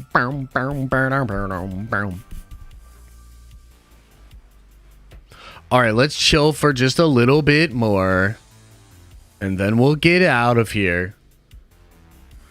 Inflation adjusted, Josh. Yeah, I'm reading an article that has that adjusted. Hey, Josh, do you bait the toxics a bit for fun on Twitter, though? Yeah? Yeah, I guess a little bit. Yeah. Yeah, I try to have fun with it. You know, like, so the thing is, like, for instance, like, somebody quote tweeted, like, there's this dude, I don't know this guy, I don't know a lot of these guys, but this guy seems really douchey, right? And he quote tweeted this thing where I said, I think more people talk about how I don't like Andor than talk about Andor. And he tweeted this thing, and he's like, dude, the ego on this guy. And I'm like, I think you misread what I'm saying. I'm not saying so many people talk about me. I'm saying fucking nobody talks about Andor. You know? First of all. Second of all, like, I feel like it's weird that people don't understand that given how much people actually are talking about me, like, I'm not making this shit up. It's like a lot of different threads, a lot of different posts, a lot of actual discussion about myself and theory and our feelings on Andor, right? And I feel like it's super disingenuous to, like, be aware of that and not acknowledge that, like what am I supposed to do? Like, just be like, I can't believe it. Like, no, dude, like, I gotta have fun with it. I gotta, like, explain and tweet about it.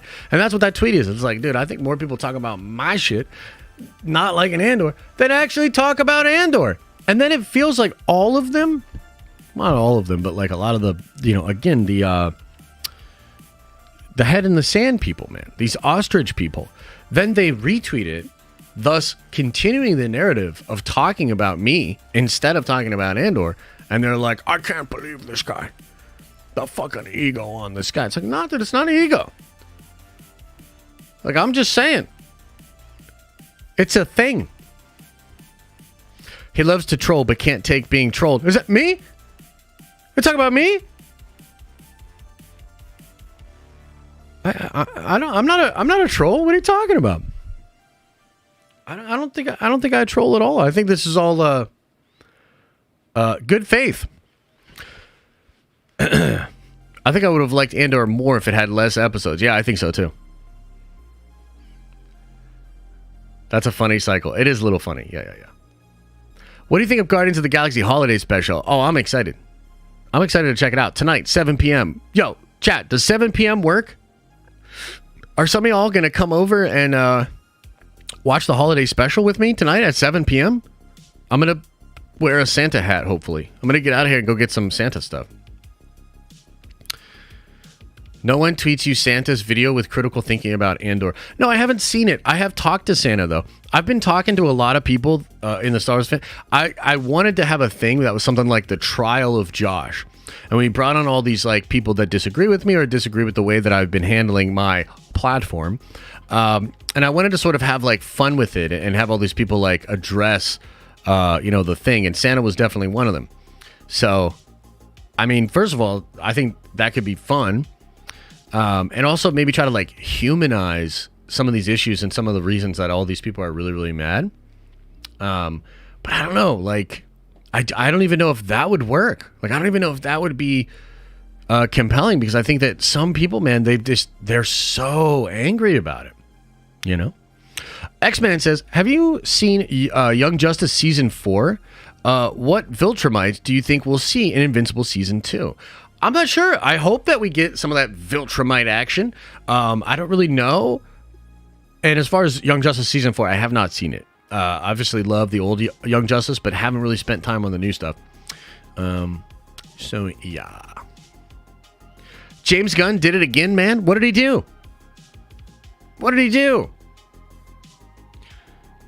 The newest Rick and Morty was really good? Oh, shit. Okay, cool. I'll have to check that out.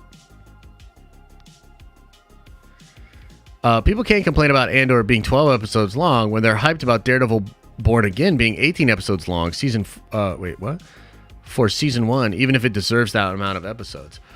I mean, what are you trying to say, though, bro? Like, are you trying to say that you can't complain about Andor being a long show if you're excited for another long show? Well, I mean, to me, I expect Daredevil to be about Daredevil and him kicking ass and doing a bunch of fun street-level stuff and lawyering it up for like 18 episodes. And that feels awesome and like something I would really want to see for 18 episodes. And Andor feels like this just really dragging on, boring ass fucking show that, probably could have used a little trimming. I think it's fair, though, that if Daredevil season or Born Again feels like it drags and it feels like it's this 18 episodes, because 18 episodes is a lot, right? And if that shit feels really, really long and drags, then I'm going to say it feels really long and it drags and it shouldn't have had 18 episodes. You know what I mean? How do I feel about bricks and screws, though? Oh, did I said it at the top? But I'll tell you, I fucking hate it. Screws in Star Wars? Yeah, screw that. How about that? Brick walls? Are you fucking kidding me? Are you fucking kidding me? And you know what's funny, too, is like some of y'all will be like, oh, no, dude, like that's whatever. Like you're blowing it out of proportion. You know, you're being toxic about it. Like who cares about those sort of details and shit? And it's like, respectfully, no, fuck you. That's not Star Wars. That's the fucking details matter. The details matter. Yeah. Oh my God. It's BJ says, I think the problem is you in theory acknowledge that people can like the show, but when y'all don't like it, it's time to tear everything down. Yeah, I can see the truth of what you're saying, right? Because it's like we say we're chill with it, but then like the mood is weird and it feels like the mood is really, really shitting on it, right? But bro, like here's the deal. Like as a Star Wars content creator, it has felt fucking horrible all year. Like there was one tiny moment, and it's the Mando episodes that are inside of Book of Boba Fett. Remember when they did that? Yeah, those episodes. There was a small tiny time.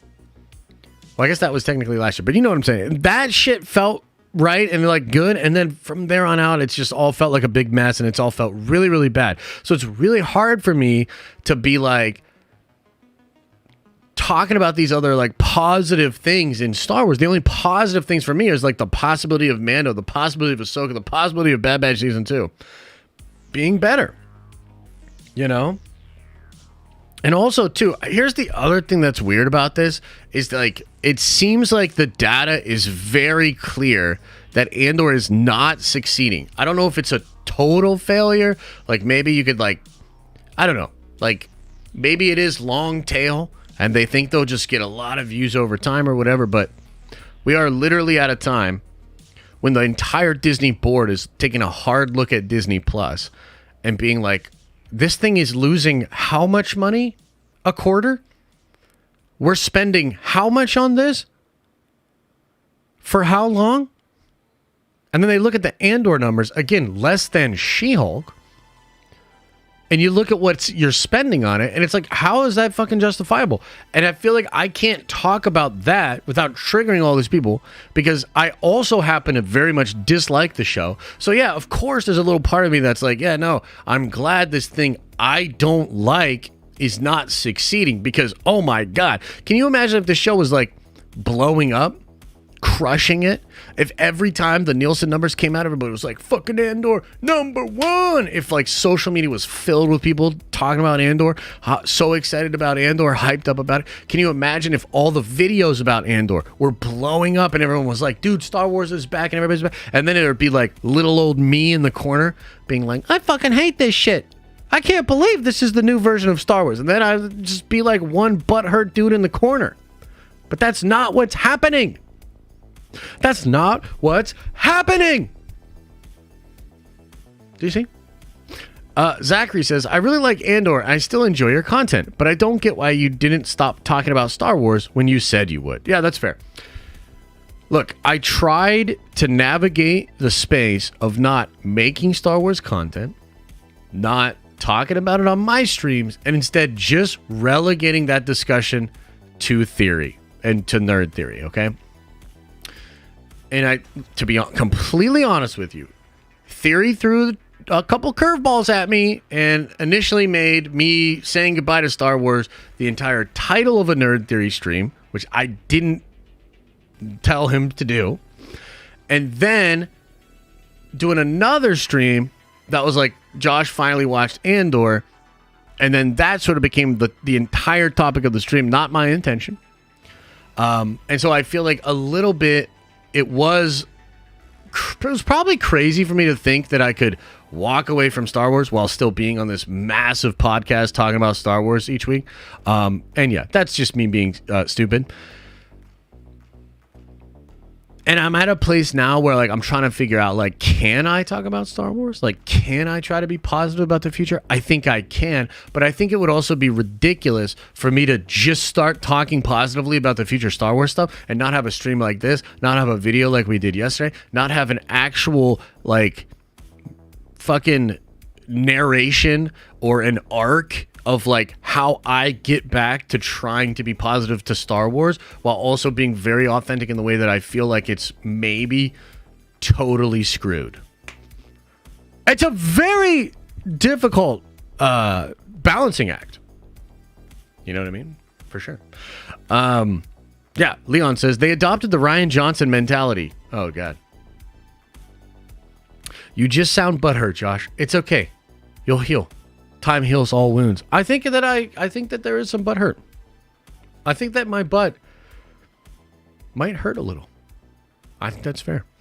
Alicio says, any chance you could do a reaction to Lonely Island's Chippendales Rescue Rangers movie on Disney Plus? No. Thank you for asking. Old head Mike Metalcore and Mola say, I will say you in theory say to respect everyone's opinion, but also vilify anyone that likes the sequels. I feel like I can't mention them. No. Okay. Jesus, Josh, been missing all month. Hey, wait, what are you talking about? Also, here's the thing. There is a difference, I think, in saying that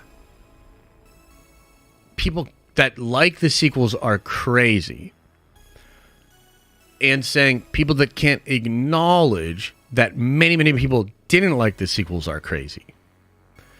And I feel like that's the message that gets muddled, and that's the energy that maybe is not clear. To me, dude, of course people like the sequels. Like, they're massive movies, and I know a ton of people that like really like The Last Jedi. I know people that really like Rise, you know. I'm not saying or frustrated by the people that like the sequels. I think what I get really frustrated by, and the types of people that I really just get really triggered by, is the people that like the sequels and also cannot acknowledge that there's just this, like, a ton of people outside of the Star Wars community too, normies, that really didn't like the sequels. Like, I feel like if we can't acknowledge that the sequels play a large part in why Star Wars is in such a bad spot, that's like the shit that is frustrating to me. So it's like, dude, nah, it's all good. It's all good. Like, if you like the sequels, that's awesome. By the way, you know, whenever we talk about, you know, Ben Solo coming back or doing more with the sequel trilogy characters, I'm actually usually really open to that. And Theory's just really not, right? But we gotta like try to respect where he's at with it too. I think for the content's sake, it's fair to like talk about those things, speculate about those things. I would straight up I would like it if you bring Poe back, you bring Finn back. I'd even down, bring Rey back, just make it actually like good. But again, here's the thing, and I think this is where it gets weird. After I say all that, and after I'm like, yo, I'm in for more of that sequel trilogy stuff, I have to acknowledge, like, I can't not bring this up, that a lot of people would fucking hate that and get immediately turned off by it. And that is not the same thing as saying, if you're one of the people that would be really, really into it, you know, I don't like you or I think it should fail, right? So it's like this nuance of saying, hey, I'd be open to this, but let's be real. A lot of people would be furious. And that might feel to you like I'm saying, bro, you can't like the sequels, or if you're excited for this, like, bro, there's going to be a whole bunch of people that aren't, and fuck you. It's not like that. I'm just trying to, like, call it as I see it, like, read the terrain, you know what I mean? Morphonaut says, Josh, I got to throw you a little tip just because being so damn funny and entertaining. You also have the best takes. Love you, bro. Hey, Morphonauts, much love right back to you. Much love right back to you. Nuance. Yeah. See, and then there's people like Camouflage that say sequels are trash. And it's like, look, I understand where he's coming from too. Can't we all just get along? Call Josh, equal theory chat. Anytime anything remotely cool happen in watch parties, and I barely tune in. For real. Uh-oh, where's Moss? What did she say? I didn't see her. What'd she say? That's the pot calling the kettle black? I don't know what that means, but also yes. It's okay that you don't like Andor. Just like it's okay how most don't like the sequels. But we should have the right to pretty much shit on the shows or movies. Oh, yeah. Totally. Totally, man. Like, and this is the thing, too, is like, guys, if we look at where, and you know, honestly, I'm not even doing a video today. I just want to hang out and just, this is like therapeutic to me. You know, like getting this out there. You know, and unless you guys are trying to chase me out of here and get me to go away and run away and never and don't come back, I just want to linger on this for a little bit, you know? Maybe this is the day. Maybe this is the last day that we sort of linger on this, right?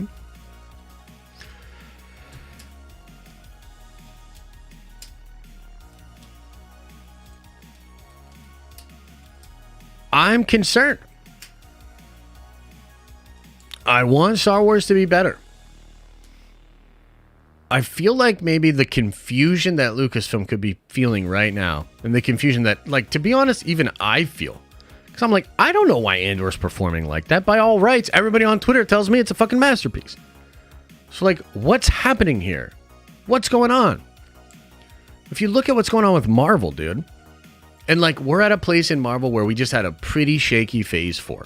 Okay, I think that's fair to say. There are people that like it. There are people that don't. But I will tell you that we're much shakier in Phase 4 than we were in Phase 3. And there are some Marvel fans that are like, no, dude, Phase 4 is fine. And they come at it like from that perspective or angle.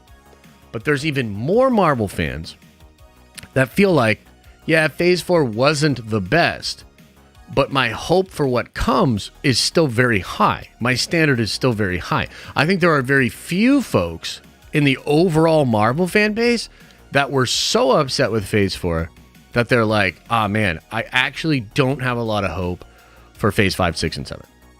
Do you know what I mean? And that's just a totally different vibe. Like, I feel like I can come at Marvel shows, and I've been harsh on Marvel shows, dude. I've been harsh on the Marvel shows. I was really harsh on Love and Thunder. I think Love and Thunder is like, wow. And then She-Hulk, wow. Like, bad, right? And yet it doesn't feel like the entire Marvel community is trying to vilify me. It almost feels more like we're all like, yeah, we can acknowledge that to some degree, but we're still really excited. And maybe that's like the thing is, because I still am excited about the future, the fans that are very positive about it, they can still like ride with me, even if they disagree with me on the points. And maybe it's something like, even the fans that are upset but still hopeful, they can ride. Even the skeptics can ride, because even if they're not on the same page as me, they're not mad that I have hope. Maybe even a little bit, they still have hope, but it's diminished. But in the Star Wars thing, it's hard because I don't know how much hope I have.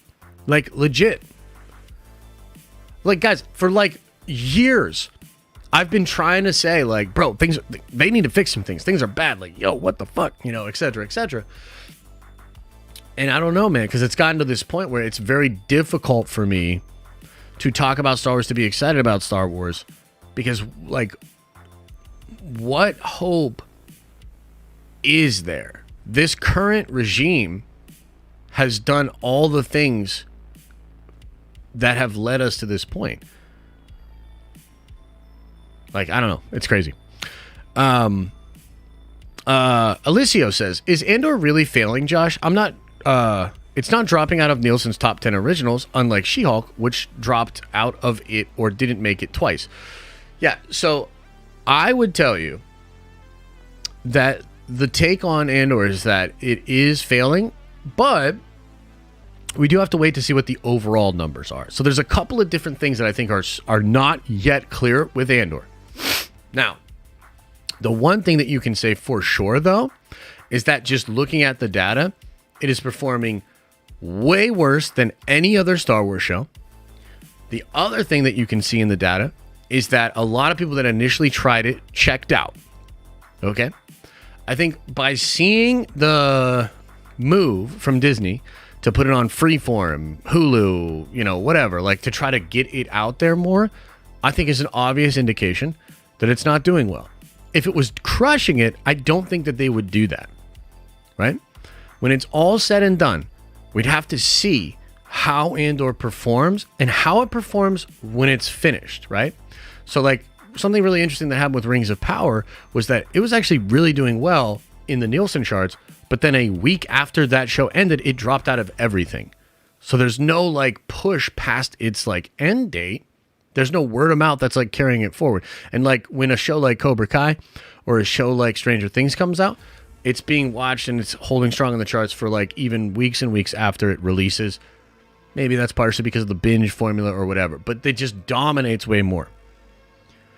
Maybe the last few episodes and like the last, couple of weeks of Andor could pull in big numbers. And I'm not so stubborn that like if I saw evidence that like Andor was crushing it, like if it all of a sudden like hit number 3 or 2 or 1 in the originals and then just held for weeks and weeks, I'd have to come out here and make a video and be like, I was wrong.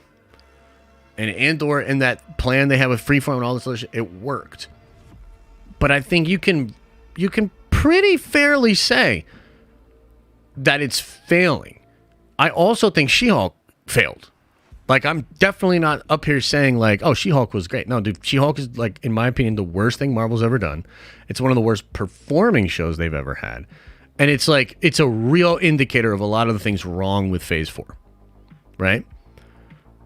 But, yeah, I mean, that's Andor. Andor, by the way, in a couple of the Nelson numbers, has come in below She-Hulk. It's crazy. Mitchell Lawless says, out of all my Star Wars fan friends, I'm the only one that watched Andor. It wasn't terrible, but you can't deny people aren't as interested as other shows. Yeah, that's fair. I think that's absolutely fair. Jedi Mike says, McDonald's Corporation owns Corner Bakery higher price point side gig. Andor is Corner Bakery breakfast Sammy versus McMuffin. Someday we'll talk Star Wars music on my karaoke music discussion stream. Mike, you always make me feel like I must have missed the pregame. I must have missed the hot box. I must have missed, I'm not on the level. Like I feel like every time you come in, and you start to open the convo, I'm like, bro, I fucked up. Were you guys shotgunning beers before you came into the bar? Well, why wasn't I invited? Like, oh, dude, you guys hotboxed up homie's Jeep before you went into the concert? Why wasn't I invited? I meet you guys at the bar, and I come to find out you've been bar hopping for an hour before. Like you're on another level. And I'm jealous, frankly. I'm jealous. Am I looking forward to Ahsoka? Brother, it is my most anticipated Star Wars thing. Maybe one of the most anticipated projects of 2023. You know what I'm saying? Favorite whiskey and beer. Okay, so when it comes to beer, there's all kinds of stuff that I like. All the way from like a pale ale to a dunkel. Or a bock. It depends on what we're doing. Are we chilling? Are we eating some good food? Are we trying to get smashed? Are we pacing ourselves? Kind of depends. And the same thing goes with whiskey. I mean, one of my favorite whiskeys is Canadian Club. I like a Canadian whiskey, and I like Canadian Club a lot. It's not like super high end. It's not trash. So, there you go. Thank you for the support. Much love. It's good that you are telling the truth about Star Wars. I always support you and your thoughts. Don't stop being you. Much love. Thank you, Jive and Jimmy. Appreciate you. What would it take for you from an overall standpoint to get fully hyped for Star Wars on the highest level? Oh, shit. I love this question. Okay. Here's what it would take for me to get super excited about Star Wars at the highest level. At the highest level. And by the way, they could do this with or without Kathleen Kennedy. That's right, I said it. With or without. It's going to take a couple of different things. Number one, some kind of an acknowledgement that where we're at and what we have been doing is not as good as it could be. You don't even have to say that you fucked up. You don't even have to say that you were wrong. Just come out and say, you know, we've been learning a lot. We've been creating Star Wars content for over 5 years, and there have been some things we think we've done incredibly well. There are some things that we didn't do as well as we could have. And from this day forward, from this point on, from this moment in time, for all of time, we have decided to take a slightly different strategy. And we think that you, Star Wars fans, will absolutely love what we do with Star Wars next. Number one, that's the bedrock. That's the beginning. Some kind of an acknowledgement, some kind of a point in time, and some kind of a different thing moving forward.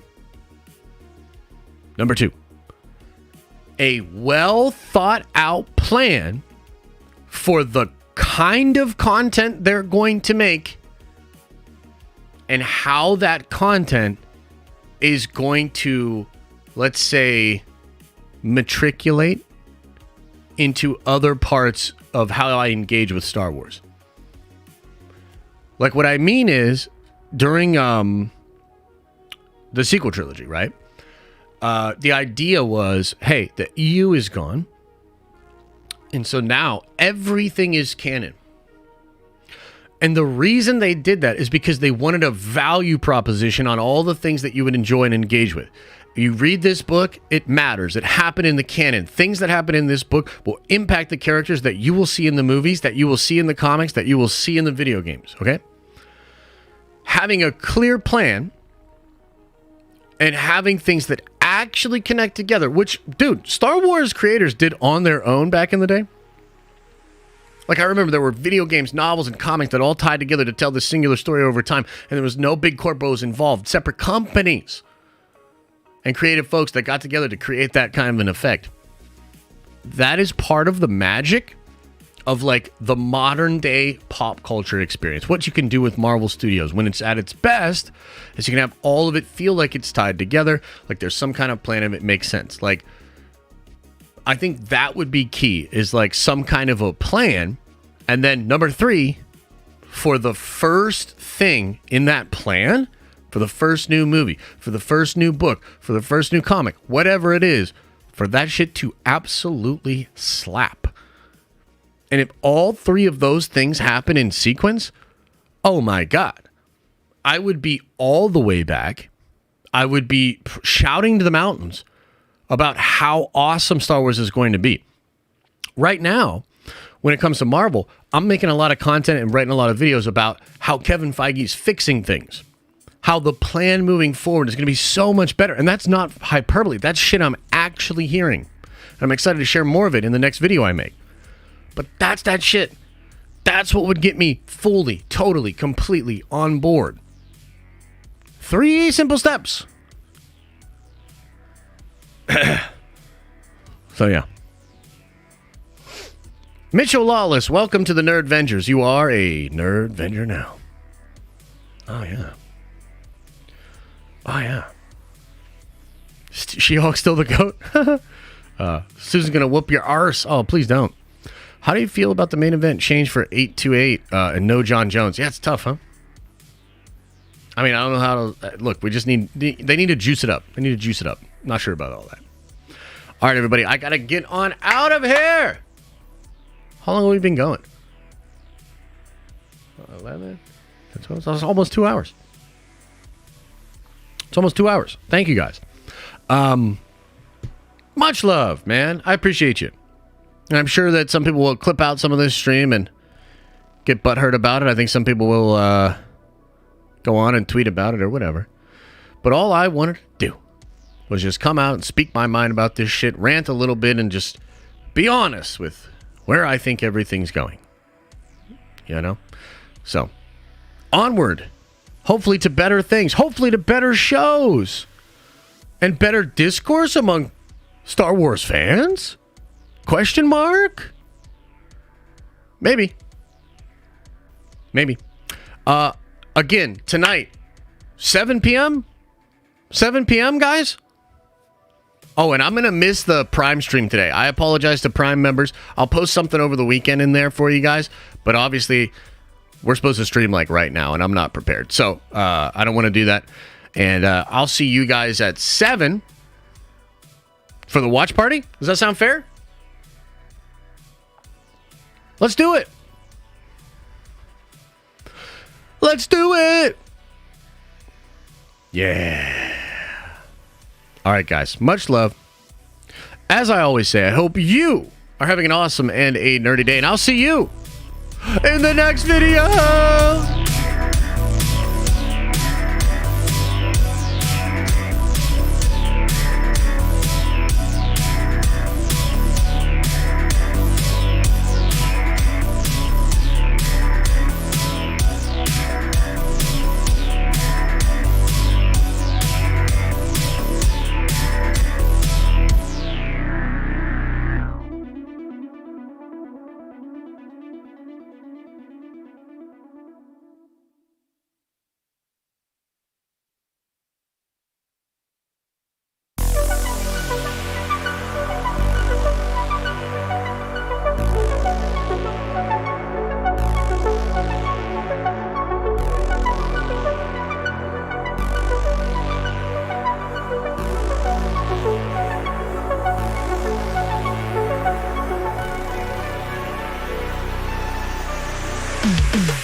Is everybody gone? Did everybody leave? Oh, Kathleen Kennedy might be left. Oh, she might actually be gone.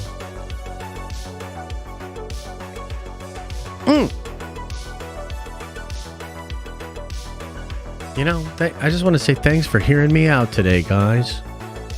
Thanks for letting me be me and, you know, supporting me and helping me out and all that stuff. And, you know, I'll continue to try to do better and be more positive and, you know, I mean, Kathleen Kennedy made E.T., you know what I mean? All right, everybody. I'll see you soon. Take care of yourself. Open up your third eye.